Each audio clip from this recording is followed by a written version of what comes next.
propellant 1, and we also use propellant. Now, fire generally needs 3 elements to ignite: heat, fuel, and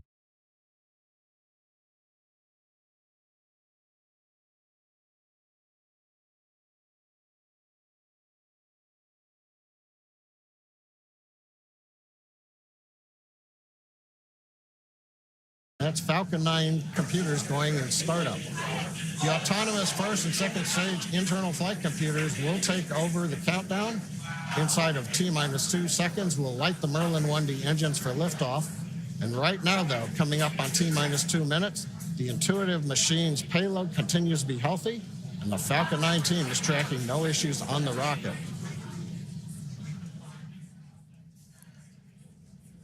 Currently, the weather is green and the range is ready to support a T0 at 7:17 p.m. Stage 2, lock load complete.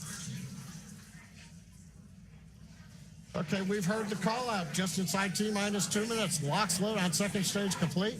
You can probably also hear the background enthusiasm.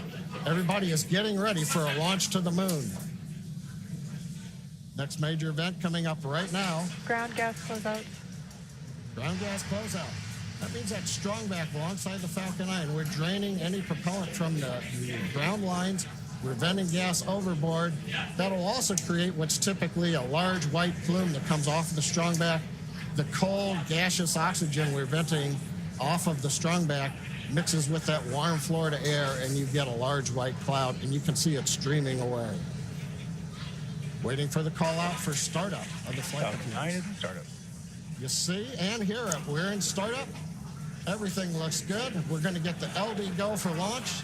And with that, let's pause for a minute and listen to that go. LD, go for launch. Right on time. Always love to hear that call out.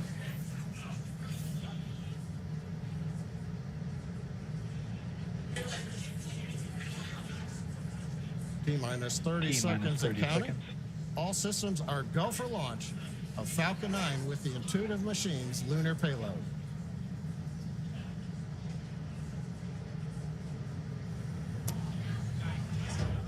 T-minus 15.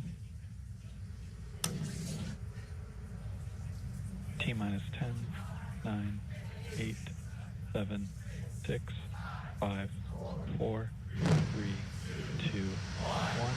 Ignition and liftoff. Go Falcon, go Intuitive Machine.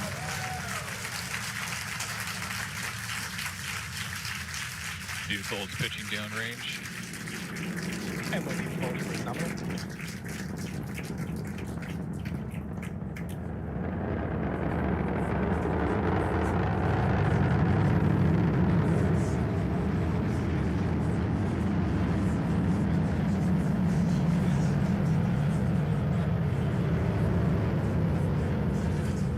Falcon 9 carrying IM-2's lunar lander Athena has successfully lifted off at pad 39A. We're heading to the moon. We heard the call out of the pitch kick. That's a small tilt of the vehicle. We're still going pretty much straight up, but now we're also slowly heading horizontal. You heard that call out for power and telemetry nominal, and once we reach orbital altitude, we're going pretty much horizontal to the Earth. The rocket needs to go about 17,000 miles per hour. Falcon 9 is supersonic. Horizontally. We heard that call out. We are supersonic, and in just a few moments, we will pass through max Q, or maximum aerodynamic pressure, on the booster. Max Q. We're through max Q, and the Merlin 1D engines have throttled back up to full power. Next call out we ought to hear is MVAC chill.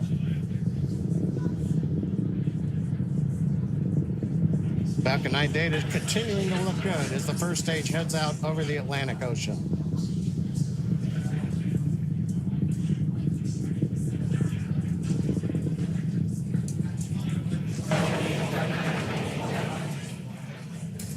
Trajectory looking good on Falcon 9.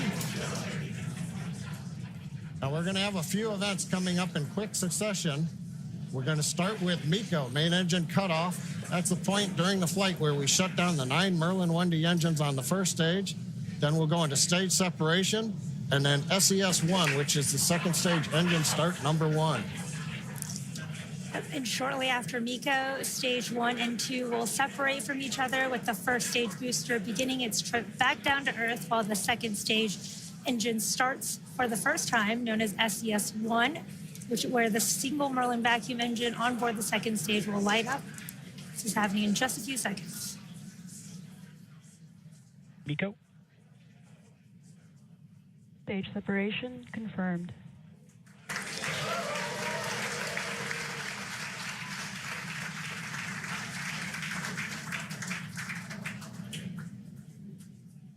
And vac ignition. Callouts of 3 good events. You heard it, and you should have seen it there on the webcast. MECO Stage 7, SES-1. Now, the first stage is not powered. It's shut down. Great views coming from the second stage cameras, as we have just had sunset a little while ago at Kennedy Space Center. The first stage is now coasting to apogee. That's the view on the left side. We're slowly turning using cold gas thrusters. We're turning to orient the engines into the direction of flight. Also, you may have been able to make out in a little bit of the light, the titanium grid fin deployment is underway.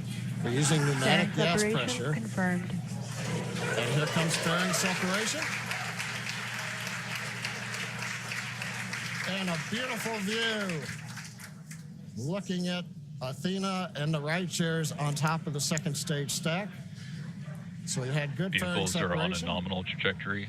Trajectory's nominal. First stage is looking good as it coasts to apogee. Second stage under power. Yome, everything continuing to look good right now on the mission. Yeah, we are at just over T+4 minutes into today's mission.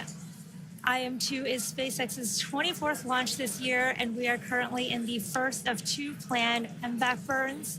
Around the T+6 minute mark, you should see on your screen the first stage's entry burn. It's currently making its way back down to Earth. And for that entry burn, we will relight 3 of the M1D engines on the first stage, starting with the center engine, followed shortly by the engines next to it, which will slow down the vehicle as it passes back into the Earth's atmosphere. Now we need to slow down the first stage to reduce re-entry forces, which will help us recover and reuse that first stage. And you can follow along on your screen to the telemetry on the bottom left and right of your screen for the stage 1 and stage 2 speeds and altitudes. Now you may have noticed on the left side of your screen, first stage altitude has begun dropping. We have reached apogee, and now we are under the pull of gravity, headed back down to the Atlantic Ocean. Now to slow us down, we'll use that entry burn. And that means we're firing 3 Merlin engines to decelerate the Falcon 9, but we'll still be moving very rapidly. And that's going to cause the vehicle to fly through the Merlin exhaust gases. It's also known as the rocket's plume. And this will deposit a layer of soot on the vehicle surface, one of the signatures of a flown booster. Now that soot comes from the carbon-based fuel that Falcon 9 uses. Now it took us almost 2 minutes since separation to get up to apogee. It's going to take the rocket just as long to bring the first stage back down to the edge of the atmosphere for the entry burn coming up in just about 20 seconds or so.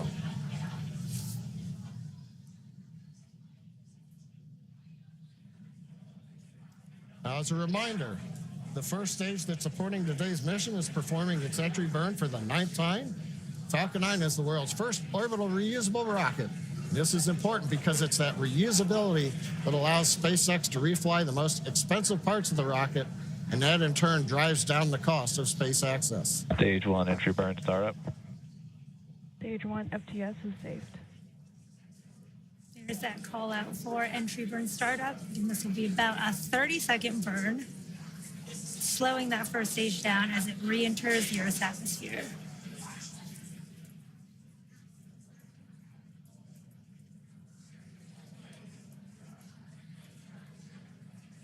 Stage 1 entry burn shutdown.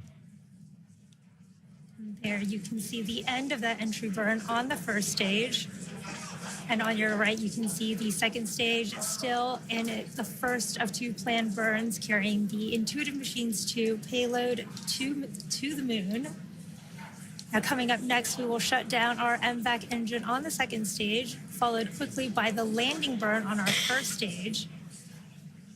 And the second engine cutoff of this first burn will be in just about 30 seconds at the T plus 7 minutes and 46 second mark. Stage 2 is in terminal guidance. You can see on your bottom right the speed of the second stage accelerating as we are in that burn. Stage 1 transonic. Stage 2 STS is saved.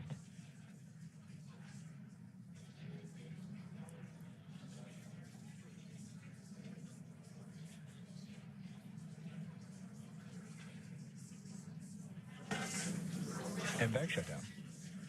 There's that call out for MVAC shutdown. We should be getting a confirmation of a good orbit as Stage well 1 as landing burn. there is that stage 1 Nominal landing parking burn. orbit. And that confirmation of a good orbit on stage 2.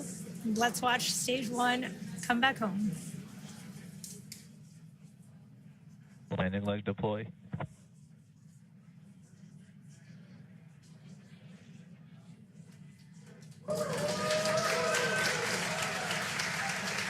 Stage 1 landing confirmed. Awesome views of that first stage landing. There you have it. That was the 413th recovery of the orbital class rocket, including first stage landings for Falcon 9 and Heavy. Oh, first stage is back on the drone ship. Beautiful mission. Second stage is in the parking orbit in our low Earth orbit. Now the mission does continue in space with stage 2. Coming up next, we have the second burn of our MVAC engine. We call that SES2. And that'll be the second stage burn around the T plus 36.5 minute mark.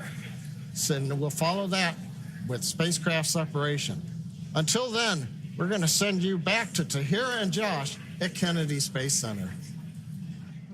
Thank you, John and Yome. If you're just joining us, welcome to the Space Coast of Florida, where we just witnessed live the beautiful liftoff of the moon-bound Intuitive Machines lunar lander named Athena. It launched on top of a SpaceX Falcon 9 rocket from Launch Pad 39A right here at Kennedy Space Center. Intuitive Machines is an American company based in Houston, Texas. We developed and built a complete space program around our lunar lander that's carrying, among other things, several NASA payloads. And if everything goes as planned, in 8 days, Athena is expected to land at the Mons Mouton region of the moon, about 100 miles from the lunar South Pole. That is right. And make sure you stay with us tonight. Our broadcast here on NASA Plus will continue through Athena's acquisition of signal, which is expected to happen just after 8 p.m. Eastern Time. Now, Josh, besides Athena calling home for the first time, are there any other big milestones that your team is monitoring and waiting to happen right now? Well, it's important to remember that Athena making that first phone call home isn't an easy feat. The lander's designed to make a lot of autonomous decisions throughout the process, including getting into max power attitude. That's one of the first things flight controllers will confirm after we hear from Athena for the first time. They'll be checking that her top deck solar array is locked in, pointing right at the sun. And Tahira, one of my favorite parts of this mission is while Athena is expected to call back to mission control, there's more action. Additional payload deployments from the rocket's second stage. I am super excited for that too. I don't think I've seen multiple rideshare payloads, release, and they are called rideshares. And while they aren't hitching a ride to the moon with Athena, they are on the same rocket, and Intuitive Machines has 3 of them, including the Lunar Trailblazer, which is managed by NASA's Jet Propulsion Laboratory. It's the only NASA science investigation on this mission that will not land on the moon. Once it deploys, it will orbit the moon about 60 miles from the surface to help scientists better understand the lunar water cycle. It will also inform future human missions as to where supplies of water may be found and extracted as a resource. The mission is managed by NASA JPL, and its science investigations and operations are led out of Caltech University.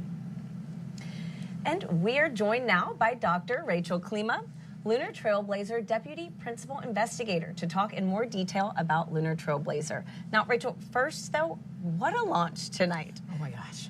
Were you able to witness Yes, that? I was. It was, my mind is blown, not just because the launch was so beautiful, but like to have worked on something for so long and see it go. Like, I don't know how this is my life. It's crazy. Congratulations. Absolutely. Can you tell us a little bit about the goal of the Lunar Trailblazer mission? Sure.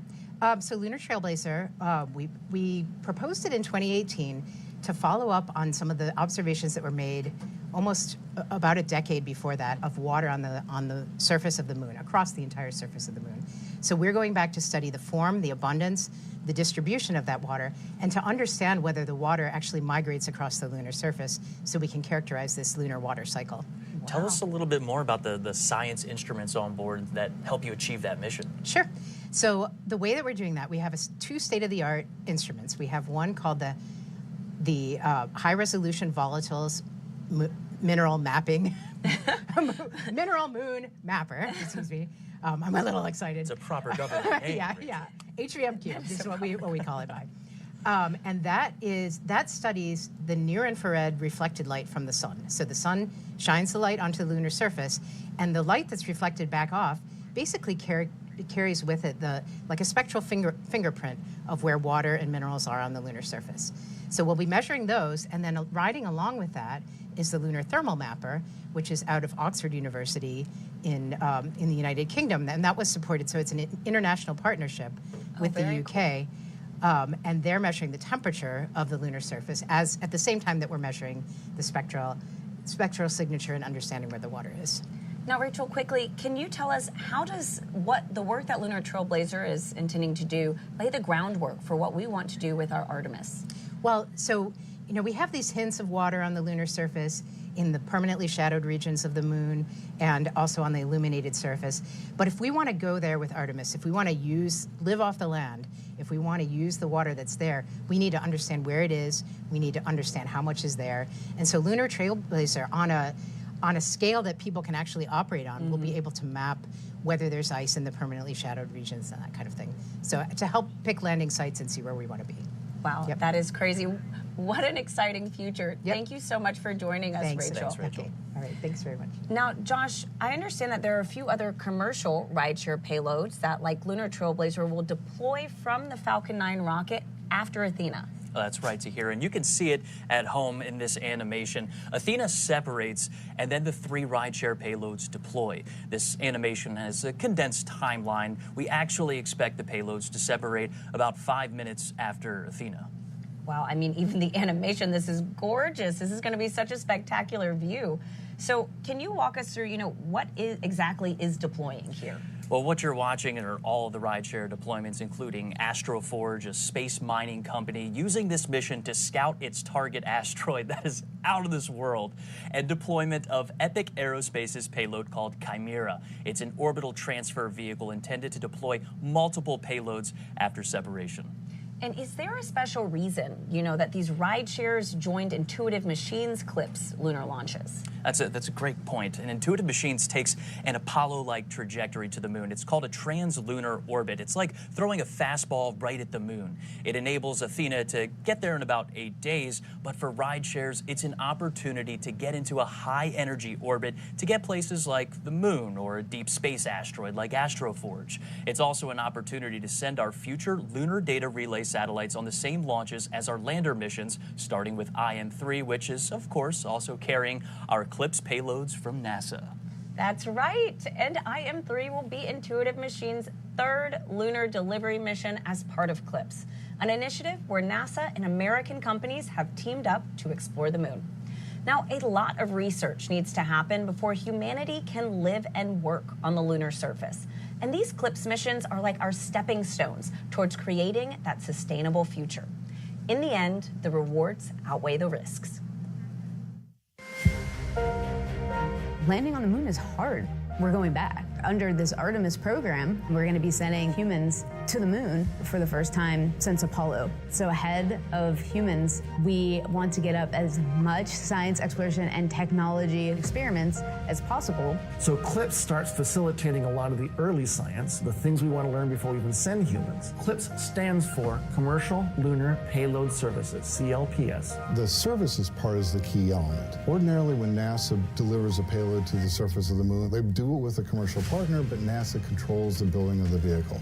Now, we're buying the service of delivery of our lunar payloads to the surface of the moon. It is a delivery service, akin to a delivery service that you'd have here on Earth. NASA will provide payloads to a commercial company. They decide how to get it to the moon. They have to develop their own lander, but they also have to manage the entire end-to-end mission. It's meant to provide affordable, rapid, frequent access to the lunar surface through American companies. We're funding different companies. We have commercial companies that are competing to win task orders to deliver our payloads to the surface of the moon. One of the goals when we started CLIPS was to help establish a lunar economy. Somebody has to do it first, and then it becomes commercially available. Then they're able to crank them up. Then they're able to make it more affordable. And so the lunar surface is just the next frontier for a commercial environment. But we had to acknowledge up front, all the way through the highest levels of the agency's leadership, that some of them will fail. These missions may not be as successful as a traditional NASA mission. We have accepted the risk that going through this innovative approach with these commercial companies, that there could be some failures. Some of them are new companies. None of them have ever successfully landed on the surface of the moon. So they're going to learn lessons. We need to give our vendors the opportunity to learn. And so that'll help ultimately buy down our risk as these companies learn, okay, what does it take to actually build up the lunar lander, integrate payloads, get to the lunar surface and land safely. They've been able to demonstrate that they have very, very good technical depth and the ability to design and execute missions. We're willing to take more shots on goal. We aren't risking human life. And in the big picture, if we're flying missions at 1/10 of the cost of a NASA mission and we fail 2 of them, we still get 8 missions for that same price. Even with 1 or 2 or 3 failures, this is still a very economical proposition. It's a risk posture which is more risk tolerant than NASA is accustomed to.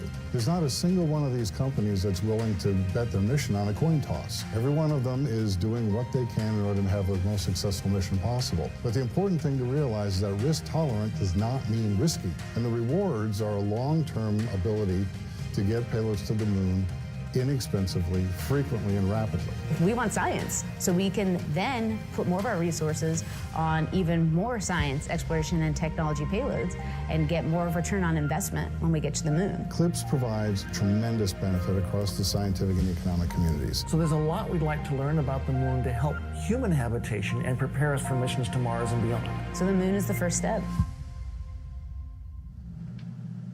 Joining me now are Dr. Nikki Fox, the Associate Administrator for NASA's Science Mission Directorate, and Dr. Joel Kearns, the Deputy Associate Administrator for Exploration. Now, Nikki, Joel, what a launch tonight. Wasn't it beautiful? I know. Does it ever get old? No. Never. Absolutely not. Never. Never. No. Particularly when NASA science is going to the moon on it. I know, right? It's more than just a launch. Like, think about, again, the future. So to talk a little bit about the future, Nikki, I know you're very passionate about how science can enable exploration. Yes. So can you talk to us about how the investigations and science going up tonight are really going to enable humanity having this long-term presence at the moon? Yeah, I mean, obviously, science enables exploration, but exploration enables science, and that's why we're so excited about having this partnership as we move forward. NASA science does great science wherever we go in the universe, literally. From the center of the sun to the edge of the universe, we're doing fantastic science. But the really cool thing is when what we're doing is really enabling humanity to take next steps. And so as we return to the moon, we're not just returning to the moon for a short trip, we're returning to stay, and then the moon lights our way to Mars. And so all of the experiments that we have that we're putting on CLIPS are just there to enable us to do the next great things for humanity. And so, Joel, as part of CLIPS, it is really to team up with American companies to help advance the capabilities of the commercial development of the moon.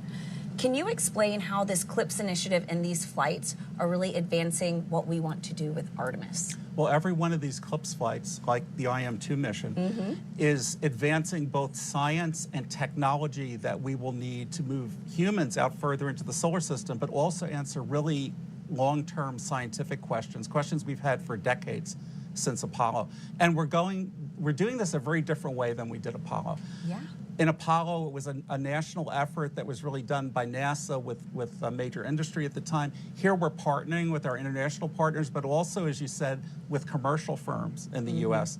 And the way we implement CLIPS to carry out these science and technical objectives, we actually get as a service from U.S. industry the ability to bring things to the moon and get data back. This not only allows us to do this faster and less expensively, but it builds a capability in industry to take things to the moon, not just for NASA, but for all of our Artemis Accord signatories and all our allies and friends around the world.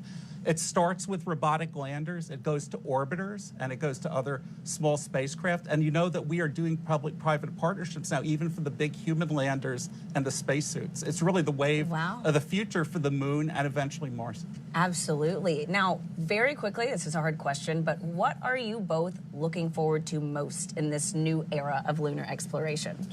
We are going to go to places on the moon, again, to get ready for Mars and to answer questions about the moon that no one's ever visited before. So, for example, IM-2 on this mission will go the furthest, closest to the South Pole that anyone has ever been.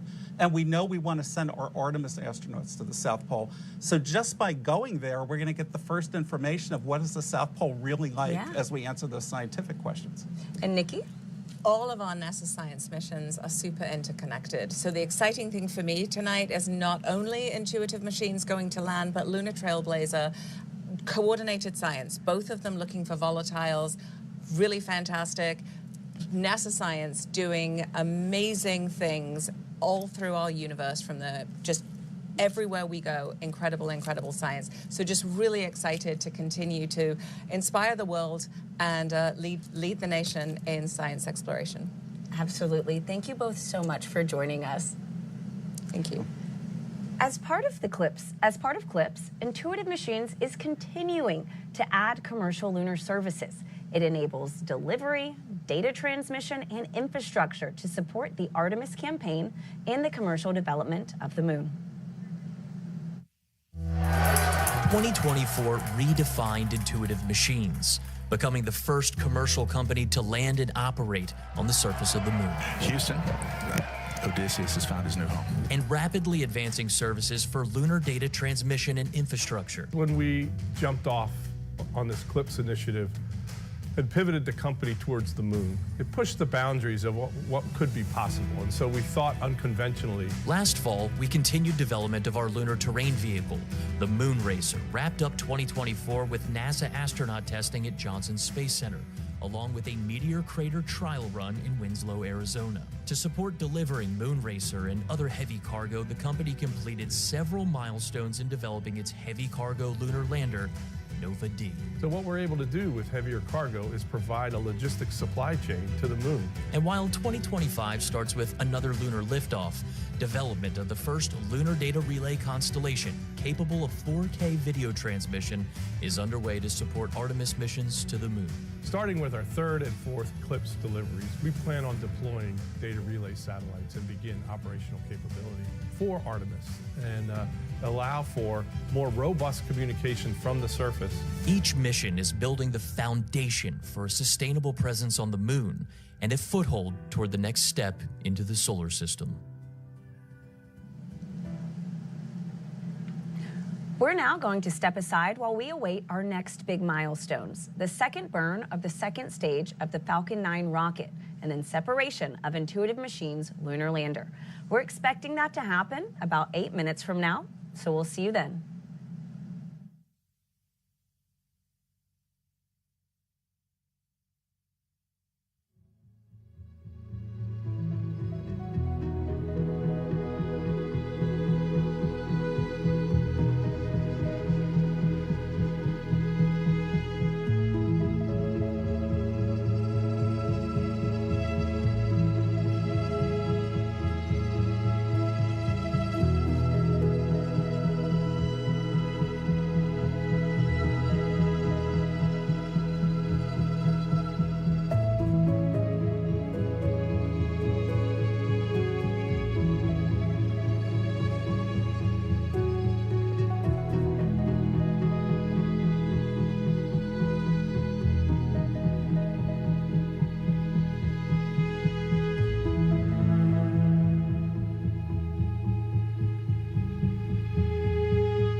Welcome to Kennedy Space Center, where we are currently awaiting the second burn of the Falcon 9 second stage and separation of Intuitive Machines' lunar lander.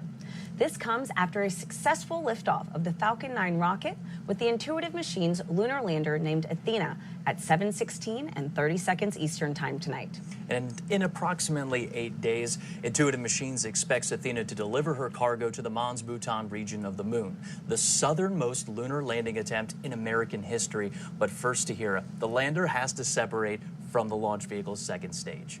And for that, let's go back live to SpaceX in Hawthorne, California, where John Innsbrucker and Yomei Zhu are standing by as we await that second burn and then spacecraft separation. John, Yomei? Thanks, Tahira. We are a couple minutes away from our second and last relight of our MVAC engine. That'll happen at T plus 36 minutes and 25 seconds. And the second burn will last just over 60 seconds, and you can watch the velocity increase on the display on your screen. Right there, we saw a little bit of solid oxygen drifting off. We're actually purging everything. We're getting the engine ready to relight, chilling it in. At the same time, we've been using little cold gas thrusters to just kind of push all the propellant down to the bottom of the tank, so it's right over the inlets of the turbo pump. So we're ready to pull it in when we start to spin the engine for burn number 2. Well, and that's called settling, right? And we use nitrogen to perform those maneuvers.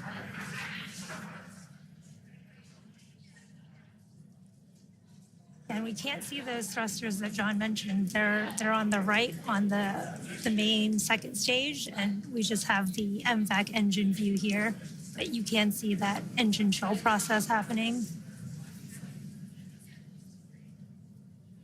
You can also see the payloads on the left-hand side of your screen. Oh, and there's a nice view. We've got a second payload camera on this flight, and I think we're looking right up at the business end of Athena with the large nozzle. Yeah, really cool views. I love how Athena looks like a star when it floats away.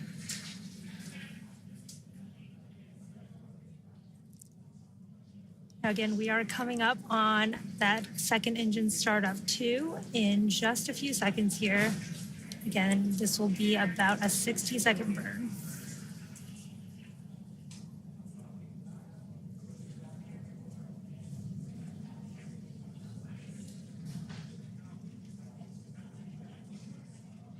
MVAC ignition. That's the call out for MVAC ignition.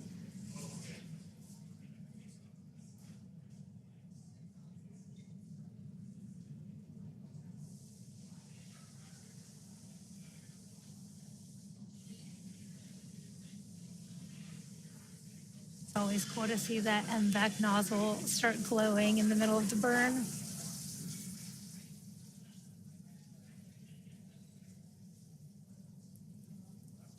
We are about 30 seconds into our 60-second planned burn on the second stage, carrying Athena and the rideshare payloads to the moon.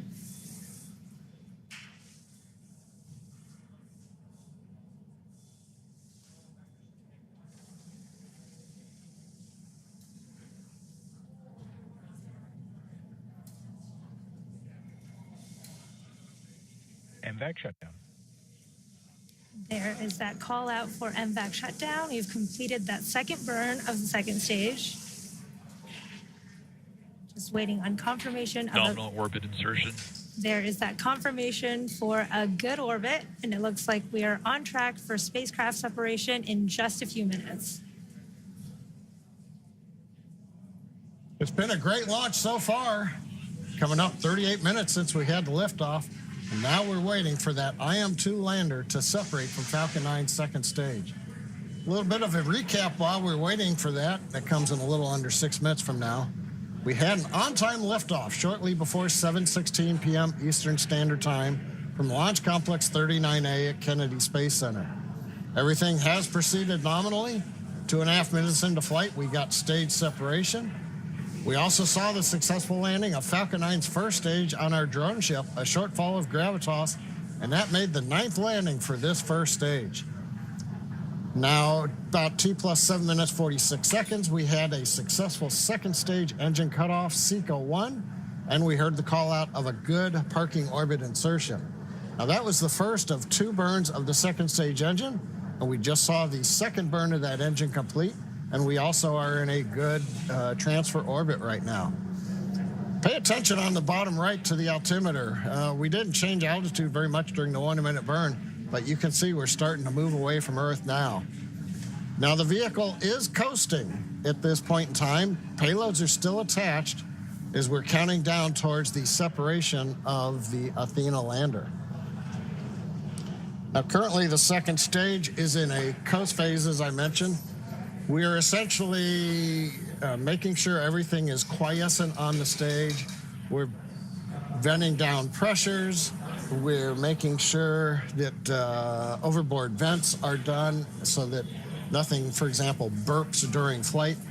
We want Athena, when we send the separation command from the flight computer, to just be moved away with the power of the springs and not have any jostling if, say, the second stage inadvertently vented something at that time. So we're making sure everything is quiet on the second stage. Now we're coming up, we're under 4 minutes to separation, and we're getting great views of the second stage as it prepares to separate the IM-2 lander to begin its 8-day journey to the moon. And of course, given the way spacecraft want to be oriented to the sun, for example, to make sure when they separate, they get power onto solar cells. If you're wondering why we have a camera pointed right at the sun, well, that's a requirement of the customer to make sure that the spacecraft gets nice and warm, gets a lot of power, everything looks good. And we talked about the 8-day journey to the moon. The Athena lander is carrying science and technology investigations from CLIPS that will help pave the way for humans to live and work at the moon. And today's mission is the second CLIPS mission for Intuitive Machines. Now we're waiting right now, separation coming up a little under 3 minutes. Getting some more views. We're cycling, the flight computer is cycling between the various cameras on stage 2. Got a view of the nozzle. As we heard earlier in the broadcast, that'll make a large maneuver as they get to the moon. But right now, everything is quiet on the lunar lander. There's a view of the nozzle extension one side. Here's the other camera at the back end of the second stage. The silver blanket that you see there, that's multi-layer insulation. We put that over the back end. That keeps all the valves underneath and the electronics warm and cool. Warm from the chill of darkness and the vacuum of space, and also helps insulate it from the hot radiative plume when we fire that second stage engine. That's some cool views of the sunrise on the coming up from the Earth's horizon over there, which is very cool. Very cool to see.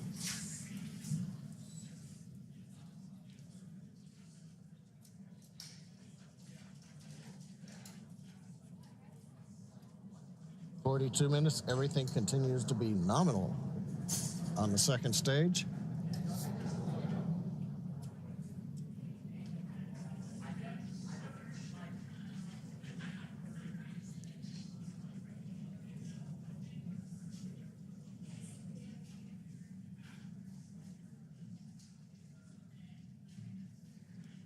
Now, just to give you an idea of where we've been, where we're going, in about 1 minute, we are going to get deployment of Intuitive Machines-2 lunar lander, named Athena.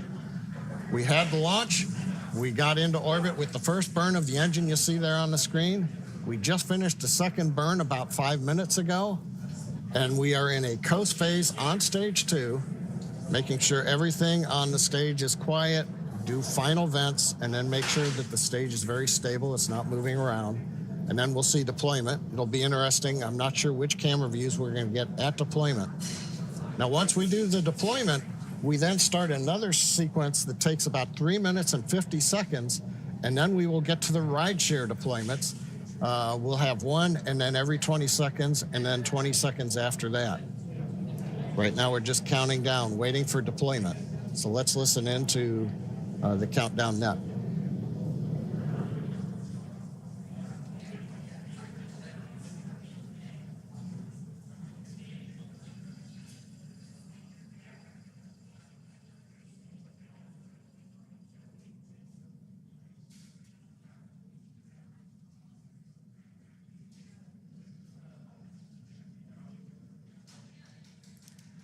there is that deployment. You can see IM-2 Nova C lunar lander named Athena floating away from Falcon 9's second stage, confirming spacecraft separation. Now, from all of us here at SpaceX, we are wishing the IM-2 lander a good flight and safe travels. SpaceX is honored to be a part of NASA's Commercial Lunar Payload Services Initiative to deliver science and technology to the lunar surface, and we thank NASA and the Intuitive Machines for entrusting us with today's historic mission to the moon. Now, while we wait for the next development, let's bring in Tahira and Josh back at KSC. Yo, mate, that was absolutely gorgeous. What an excellent throw from SpaceX. Tahira, what do you think of that shot? It is unreal, literally. It's so gorgeous. Right now, we're going to continue to listen in. Simultaneously, we have Intuitive Machines Nova Control in Houston, Texas. That's going to be waiting for acquisition of signal. That's Athena's first call home, while also monitoring SpaceX. FM, can you call out when we should have booted? And then if we get close to Confeder, give us a call. All right, that's Intuitive Machines Mission Control Athena confirming separation confirmed. Athena separation confirmed.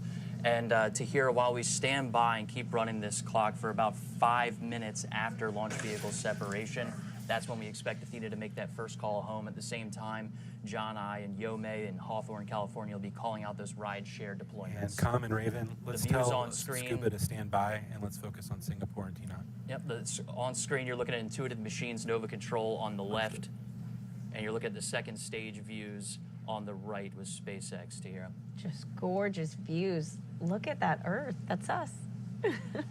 Absolutely incredible. A lot of things are happening right now. It's a very dynamic situation where Athena's preparing to make that first call home.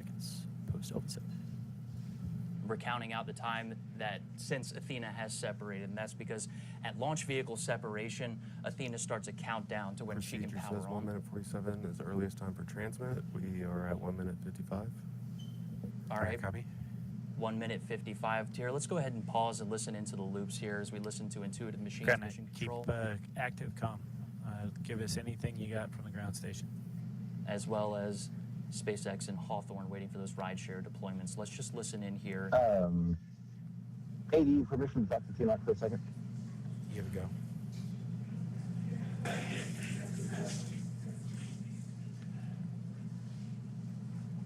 Those calls you just heard are the ground net stations that you're looking at right now inside of Nova Control, waiting for the ground stations on Earth to acquire Athena's signal. We're standing by in Houston for Athena making that first call home, standing by in SpaceX Hawthorne for waiting for those 3 rideshare deployments. We expect all of these things to be happening simultaneously.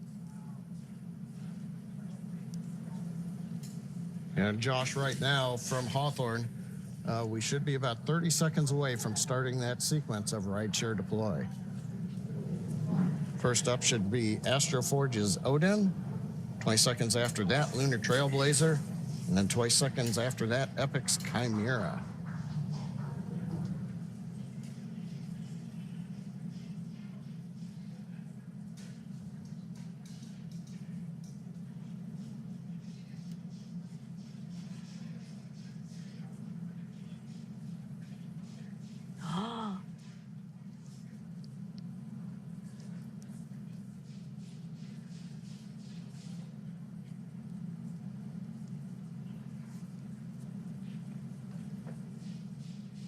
Odin deployed, as you heard over the net.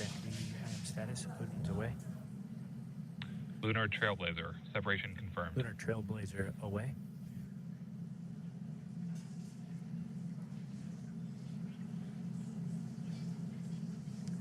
We heard the call out in the acknowledgement. Lunar Trailblazer separated.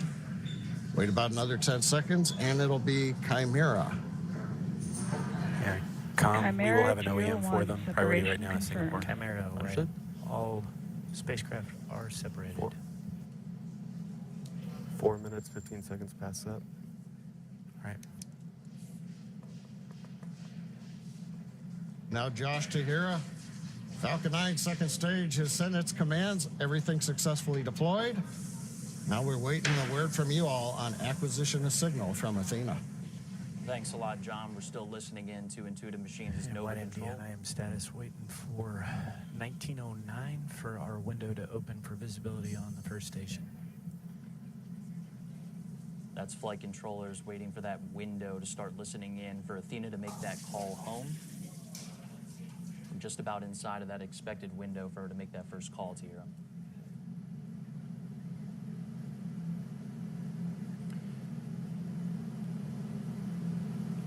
We expect Athena. We're still standing by for connection with TNOC, is that correct?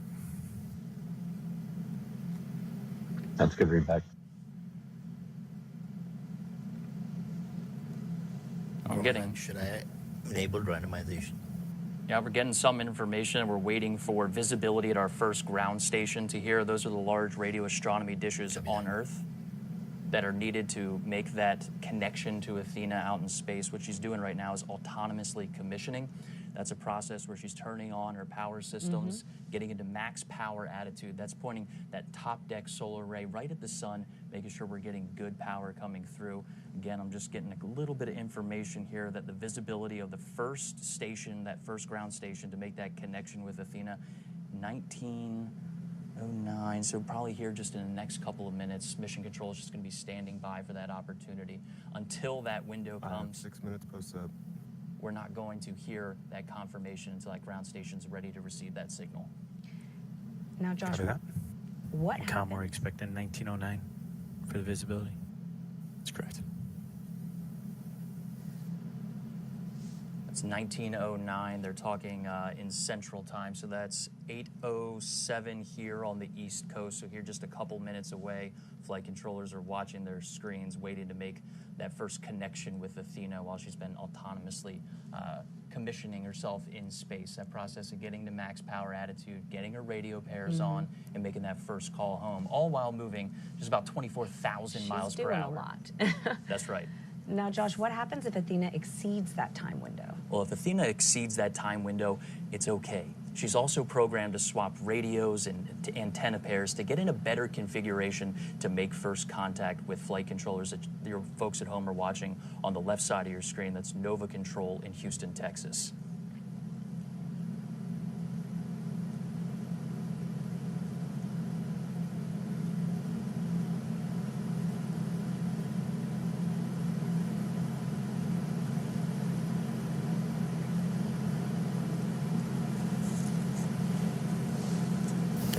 Seven minutes, 25 seconds past up. Copy that. That's 7 minutes and 25 seconds since we watched We are Athena halfway separate. to trip and fitter. I understand. We should be getting a call shortly from TNOC to connect.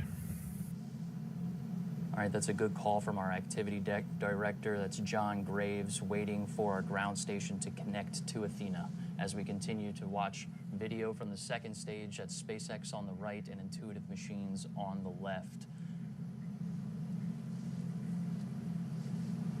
We'll see, what time do we have here? About 8:08 p.m. Eastern Standard. We're standing by for the ground stations on Earth to receive the signal that we expect. Athena is ready and already making that call back through that autonomous commissioning process. Tahira, you touched on what happens if we don't make this connection. It's going to be all right. It's okay. Okay, good.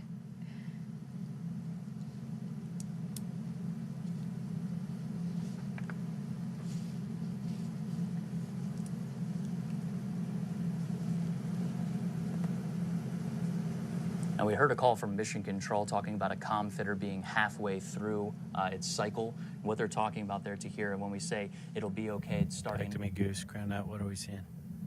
Is T not giving you any feedback?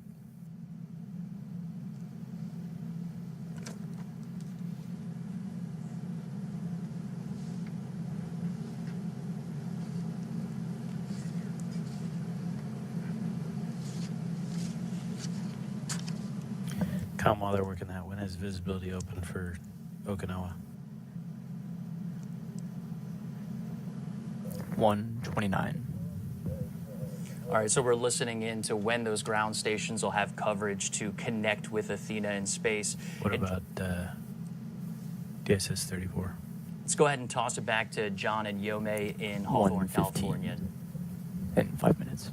We are 9 minutes, 30 seconds past up. Copy that. And FM. Oh, thanks, 15 Josh. minutes and it just swaps towers. Now we're hearing comms in the background right now. Yes.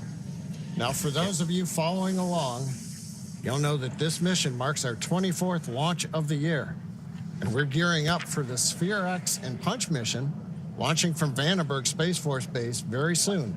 And in the coming weeks, NASA's Crew 10 mission to the International Space Station.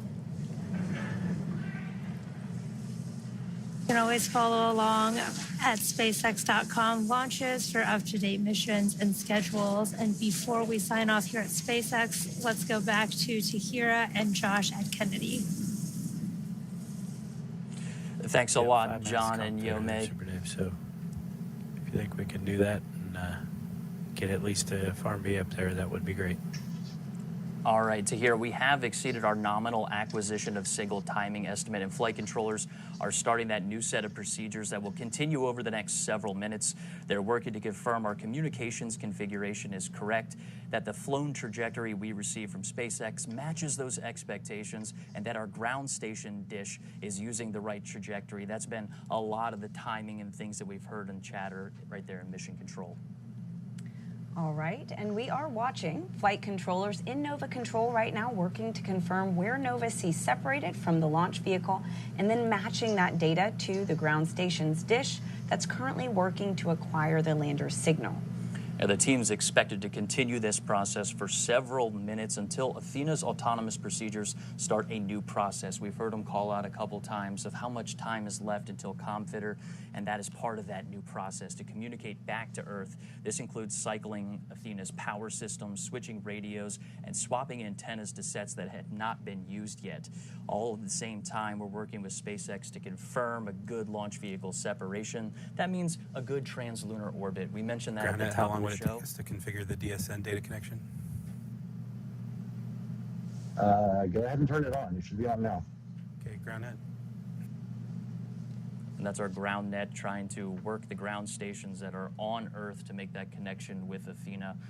But right now, we know that Athena... Just passing 12 minutes in SEP. We have 4.5 minutes before ComFitter trips. Copy. Thanks, FM. We know that... 3 minutes. Let's move. We know that Athena is on a fastball shot toward the moon. That's that translunar orbit. It does give us a lot of flexibility within our flight path. DSS 34.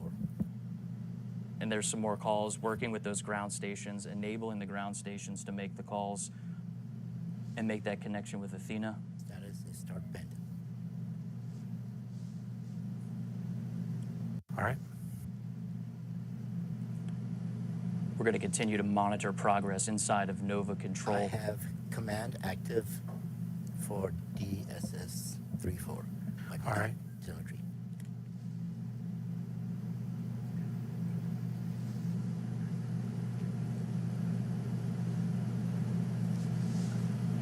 Setting command off.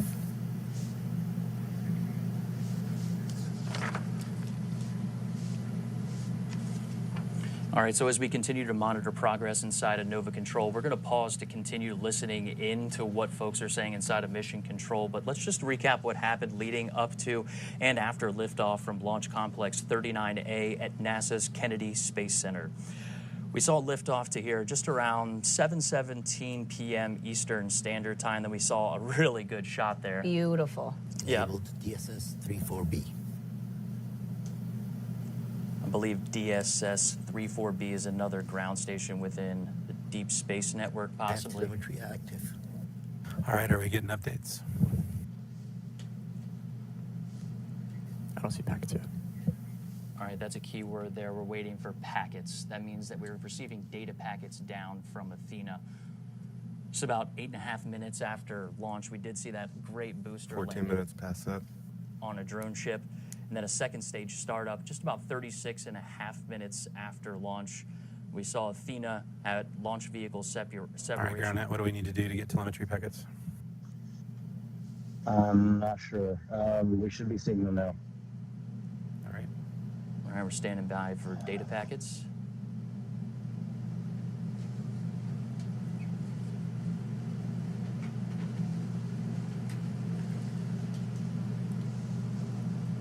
Everyone glued to their screens here. We had launch vehicle separation with Athena just shy of 43 minutes after launch. Nominal acquisition of signal about 5 to 7 minutes. We've exceeded that time. We touched on that autonomous process of what Athena is doing, but right now it's more of a manual process inside of mission control as those flight controllers are working to configure the ground stations that are required to make that call. It's possible that Athena is powered on. All right, so while TNOC is working, looking for anything we can shake on the DSN side to get packets. And so, Josh, we've mentioned a few different ground stations tonight. If they get this signal from any of them, does that work?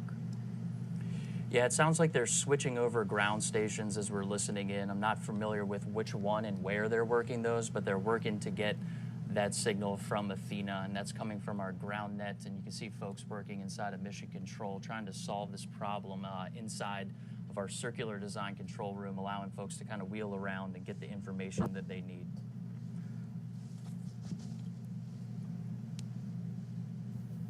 FM, so we're expecting about a minute for the power cycle, and then another 15. Sitting there looking, same antenna config. 30 seconds to the power cycle is what I got. Copy. Okay. All right, as we enter this... Call it out, we'll start a timer. As we enter this power cycle, we're going to continue to work that autonomous process with Athena. We're at 16, 17 is what I'm showing. Is that what we got? I'm now at 16, 17 right now. Okay. Copy.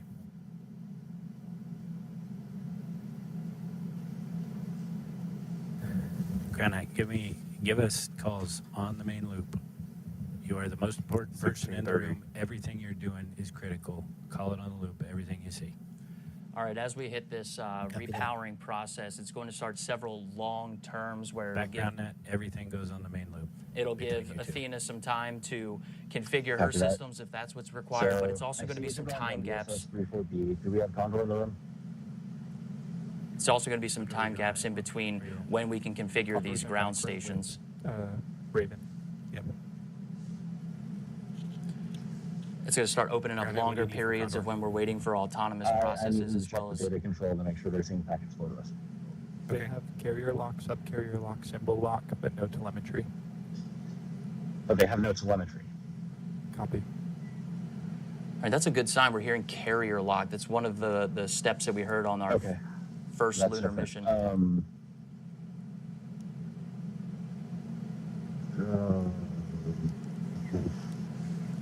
I need to borrow somebody's phone.